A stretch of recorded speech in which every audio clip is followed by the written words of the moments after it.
The legal case against former President Donald Trump in Georgia took another turn this week after 2 days of hearings on misconduct allegation against District Attorney Fani Willis. At stake, the future of the election interference case against the former president.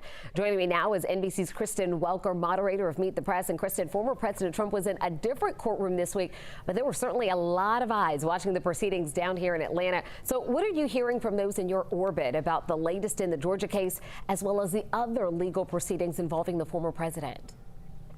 Well, Jennifer, you're right. All eyes were on that courtroom in Georgia and that extraordinary testimony by the district attorney, Fani Willis, who defended herself. She made two key points. One, she has acknowledged having a relationship with one of the prosecutors on the case, but she said it didn't start until after she'd already appointed him on the case. And two, she said that she did not benefit financially from the relationship from this person that she was dating at all. So that's significant because those were the real allegations by the Trump team and why they're arguing she should be removed from the case. Of course, former President Trump wasted no time lashing out, saying that it's just another example of the witch hunts against him. He is facing a number of different court cases. I won't get into all of them, except to say so far they have not impacted his standing in the primary race. Could be a different story in the general election, but so far he's only been emboldened by all of this, Jennifer. All right, Kristen, I do want to switch gears here. A big story both nationally and in the world of politics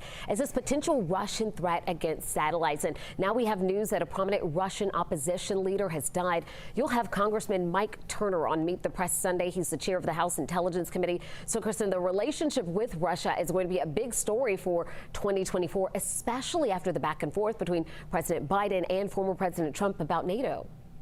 Absolutely, with former President Trump seeming to indicate that he supported Russia invading a NATO country. So President Biden has spoken out about that defiantly. He has a new ad out about that. You're absolutely right. Mike Turner was the one who sounded the alarm and called on the White House to declassify information about what's being referred to as a nuclear space-based weapon. Now, President Biden today was asked about this. He said this is not a nuclear threat to the United States. They're still investigating.